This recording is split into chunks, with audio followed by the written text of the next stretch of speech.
nouvelle capsule de la chaîne Sigma Piforia. Donc, suite à vos nombreuses demandes, je me trouve dans l'obligation de continuer à produire de nombreuses vidéos. Aujourd'hui, on va se focaliser sur la deuxième partie, la finance, le passage du bilan comptable au bilan financier. Brièvement, je vais vous rappeler, donc on a vu la dernière fois 3 points. Le premier point, c'est la répartition du bilan, la répartition des bénéfices. Deuxièmement, on a vu les subventions, la répartition des subventions. Et finalement, on a vu les effets escomptés dans les chutes. Aujourd'hui, donc, on va voir le quatrième point, c'est le tableau de réévaluation des éléments d'actifs. Juste un petit rappel. Donc, au niveau de la comptabilité, la valeur comptable nette représente la valeur d'origine, c'est le coût historique, moins les amortissements, la somme des amortissements et probablement les provisions. Juste un petit rappel, l'amortissement, c'est la dépréciation irréversible et les provisions représentent la dépréciation réversible. On a dans notre cas un terrain, donc comme vous voyez au niveau du bilan, on a un terrain dont la valeur bilan comptable, on a un terrain dont le bilan comptable, dont la valeur s'élève à 32 000. Au niveau de la finance, on va réévaluer. Donc on a vu au niveau de la capsule précédente que le passage du bilan comptable au bilan financier fit des réévaluations ou fit des reclassements. Donc dans notre cas, dans ce cas, on va faire une réévaluation. Le bilan, le comptable stipule que la valeur est de 32 000 et le financier va faire une petite réévaluation, soit à la hausse, soit à la baisse. Au niveau de l'examen, on nous dit que la valeur réelle des terrains, du coup la valeur réelle, c'est la valeur qui va figurer au niveau du bilan financier. La valeur réelle du terrain est supérieure à la valeur comptable nette de 25%. Autrement dit, il y a une plus-value. Comment on va la déterminer? On va prendre la valeur comptable nette qui est de 32 000 et on la multiplie par 0,25, donc on a une plus-value de 8 000. Finalement, la valeur réelle, comment on la calcule? C'est la valeur comptable nette moins les moins-values plus les plus-values. Donc on aura 32 000 plus 8 000. Passons au bilan financier. Donc, à la 32 000, on va ajouter les 8 000.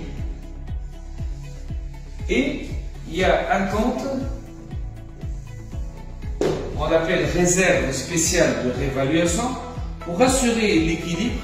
Lorsqu'on ajoute 8 000, on va ajouter 8 000 pour que le bilan reste équilibré. Donc c'est le principe de base de réévaluation des éléments de l'actif. Donc je vais désactiver les éléments de l'actif et on va les réévaluer soit à la hausse, soit à la baisse via le compte réserve spéciale de réévaluation. Deuxième point, les titres de participation. Les titres de participation sont les titres des actions dans l'entreprise. L'intention de l'entreprise, c'est de les garder sur le long terme. Au niveau de l'exercice, donc, on nous dit qu'il y a une plus-value de 500, c'est très simple.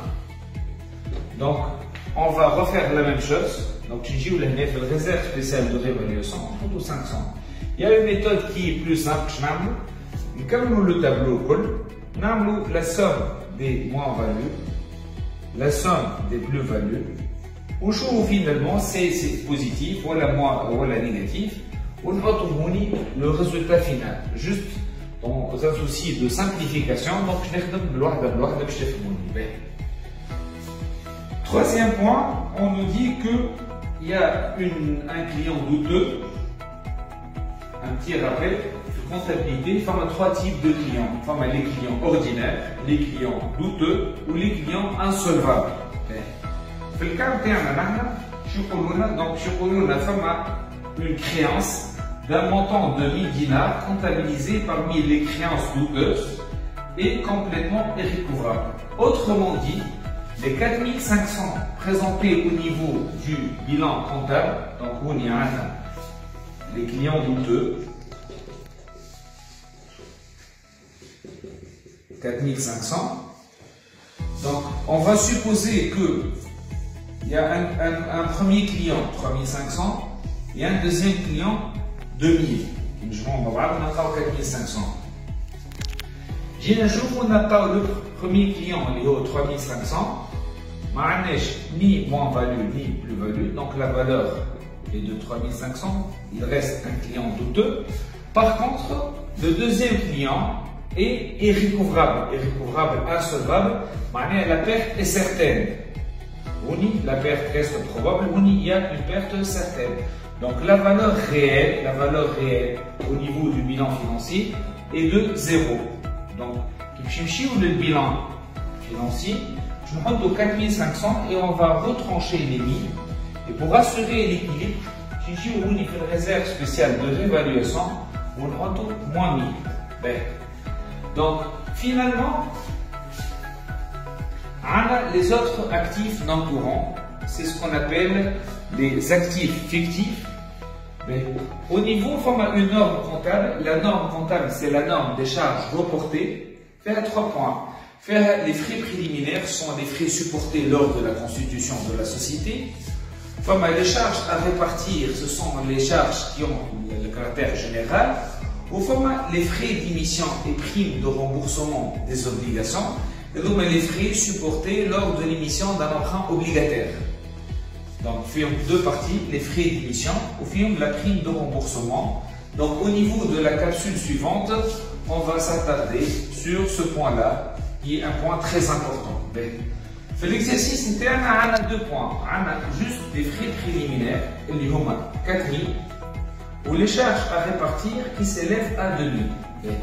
C'est au niveau de la logique comptable. Au niveau de la logique financière, les 4 points réduits, on les considère comme des non-valeurs. Autrement dit, on ne doit pas les présenter au niveau du bilan financier.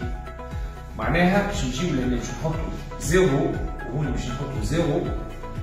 qui m'a fait pour assurer l'équilibre, on doit retrancher moins 4000, et la valeur des frais préliminaires, et on doit retrancher moins 2000, et la valeur des charges à répartir. Donc on n'a pas de frais d'émission et on n'a pas d'écart de conversion active. Je vais être étapiste, donc c'est un examen qui est plus ou moins simple. On va au niveau des capsules suivantes, on va accélérer. Donc je trouve des cas plus compliqués, je trouve des cas, oui, je vais le bilan financier, le bilan comptable, le passage du bilan comptable au bilan financier.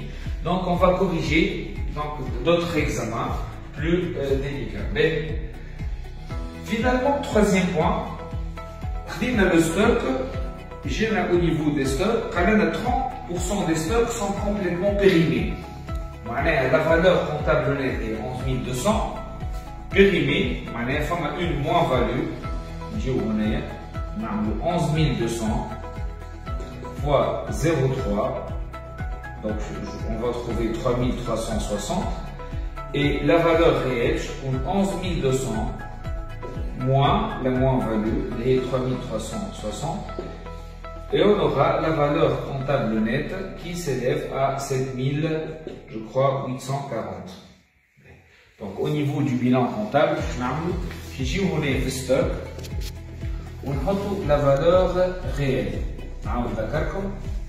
Les valeurs qui figurent au niveau du bilan financier, on retrouve la valeur réelle et les valeurs qui figurent au niveau du bilan comptable, on retrouve la valeur comptable nette.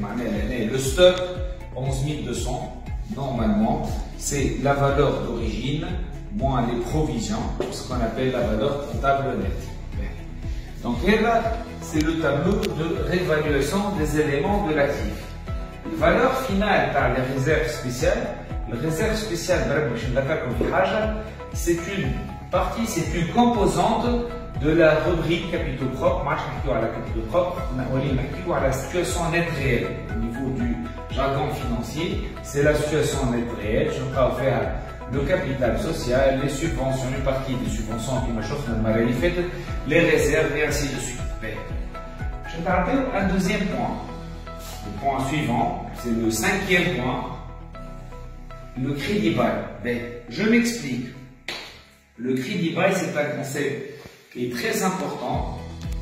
Au niveau du bilan comptable, comment on présente le crédit bail? Le crédit bail, c'est tout d'abord, que veut-on dire par crédit bail? C'est une immobilisation qui a été financée par une société de leasing. Donc, ici, on fait bilan comptable. Le compte immobilisation à statut juridique particulier.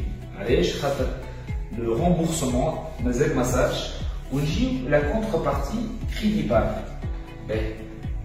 Lorsque on pousse l'analyse plus loin, on est au 31/12/H, l'exercice,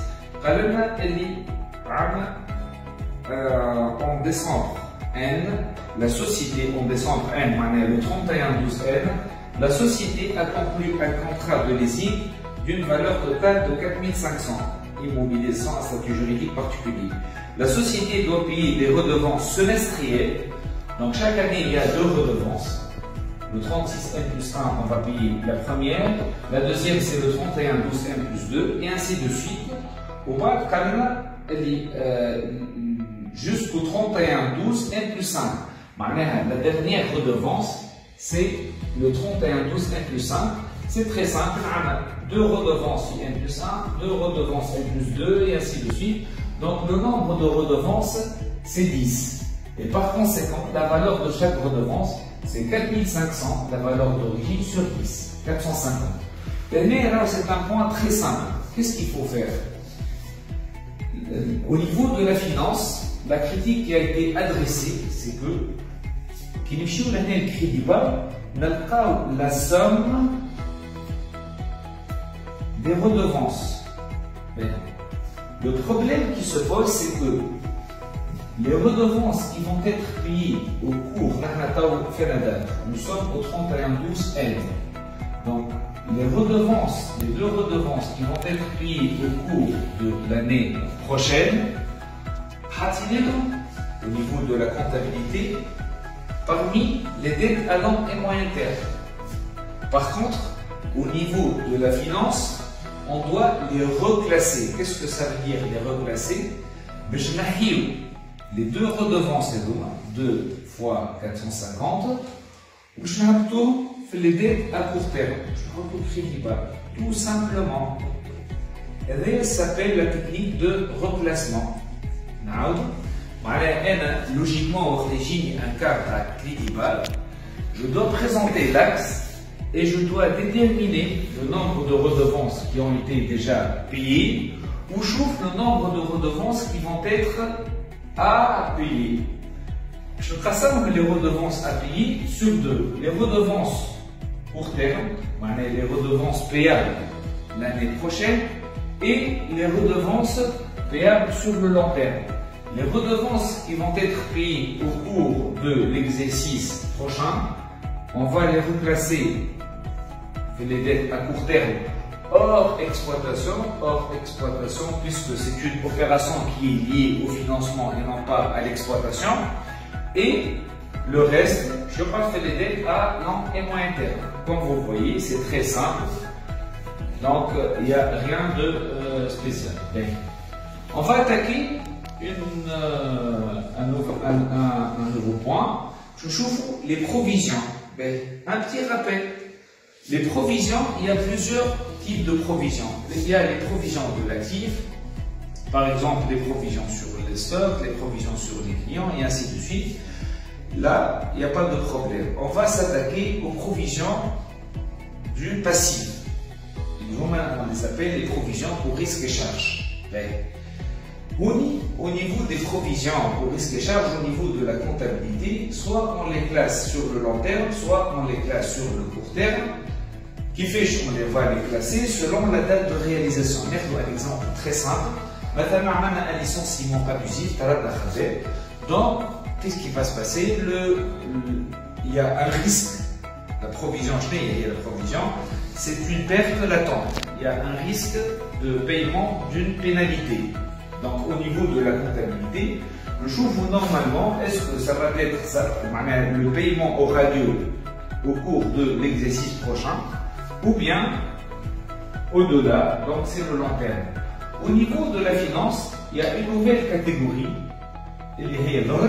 ce sont les provisions non justifiées. On les appelle les provisions à caractère de réserve, les provisions sans objet réel. Par exemple, une inondation. C'est une provision selon la logique financière, donc on doit la présenter au niveau des capitaux propres à l'èche, puisque le risque est trop faible. Donc, la provision, on a une provision de 2000 au niveau du bilan comptable, et on va faire une nouvelle analyse. On va l'analyser autrement. Je trouve, premièrement, est-ce que c'est une provision justifiée ou non justifiée? Si la provision est non justifiée, qu'est-ce que ça veut dire non justifiée? Ça veut dire que le risque est trop faible. Donc j'ai dit que je suis content de capitaux propres. Sinon, si c'est une provision justifiée, le jour où je la date de réalisation du risque, ou moi, quand on fait long terme ou à court terme. Au niveau de l'exercice, une provision pour risque et charge d'une valeur de 500 a été créée pour couvrir la réparation des installations électriques. Au cours du troisième trimestre, une réparation des installations électriques. La réparation, c'est une provision justifiée. Donc, qu'est-ce qu'il faut faire? Il faut voir la date de réalisation du risque. Du troisième trimestre, c'est peu important. Le plus important, c'est l'année. Donc, le troisième trimestre de l'exercice suivant. L'exercice suivant, donc c'est le court terme. Donc déjà 500. Je retourne au niveau du court terme. Provision pour risque et charge. Ou 500. Il nous reste 1500. Les 1500 pour le reste est sans objet réel. Je m'en ai sans objet réel. On va le classer au niveau des capitaux propres. Ici, je prends de provision pour risque et charge au niveau de la rubrique situation nette réelle. Donc, c'est et 2000, la provision qui est 2000, marge 2000, ou les 1500 pour le capitaux propre situation nette réelle, ou 500 au niveau des dettes à court terme hors exploitation. Septième point, les titres de placement. Les titres de placement les titres de placement, ce sont des actions acquises dans une logique de spéculation. On va spéculer, contrairement au titre de participation dont l'intention était de les garder sur le long terme. Les titres de placement au niveau de la comptabilité, on les classe parmi les placements et autres actifs financiers. Au niveau de la finance, classement en deux parties. Si les titres sont acquis au niveau de la cote permanente ou bien hors cote. Je vois la philosophie le sous-bassement théorique des choses. Pour une action de code permanent, je peux à tout moment la liquider, je peux à tout moment la vendre, donc ça devient un élément liquide. Il n'y a pas de problème, je peux la vendre sur le court terme.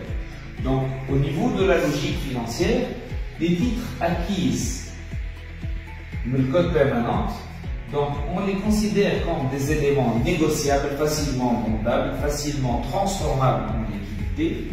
Donc il faut les reclasser. On chauffe les réévaluations. Autant que je reclassement. Au niveau de l'exercice, l'entreprise détient 20% des titres qui sont prénégociables. Les titres de placement à la base, c'est 9500. On va retrancher 20%.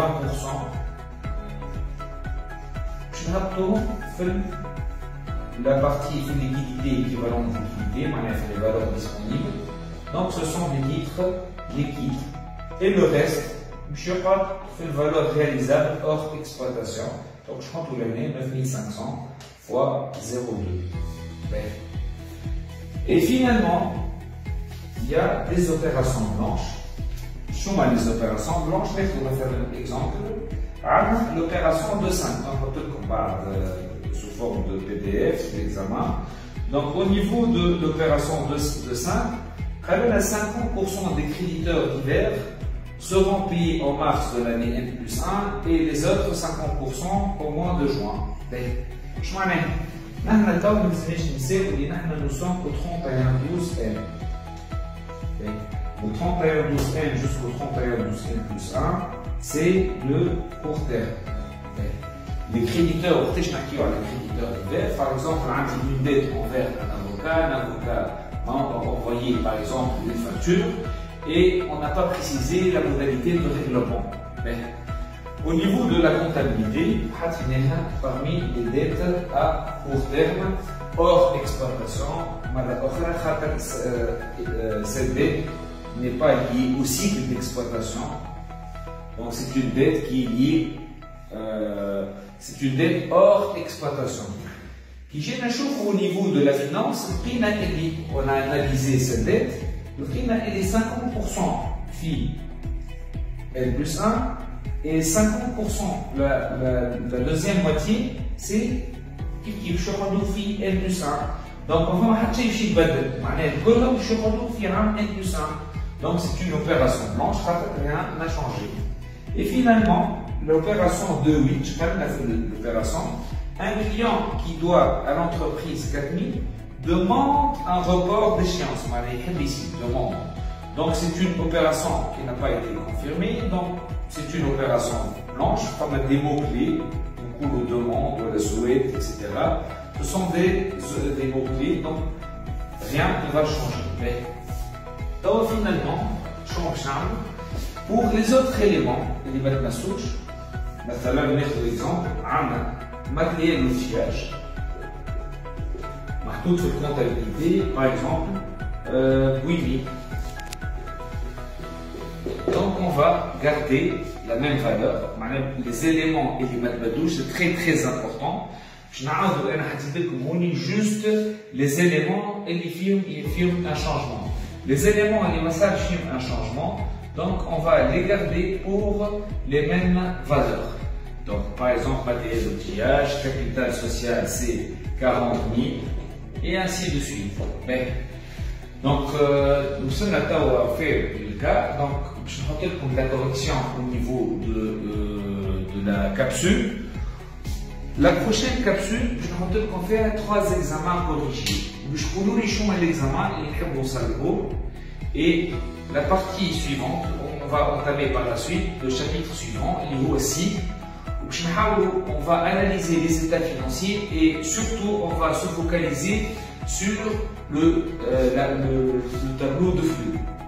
Apparemment, il pose énormément de problèmes, donc je vais essayer de le décortiquer et on va essayer de faire une analyse. Au niveau de la capsule 1, une analyse statique des ratios, puis on va analyser une analyse dynamique selon la méthode du tableau de financement avec des interprétations. Donc je vous remercie et à la prochaine. Donc c'est le principe de base.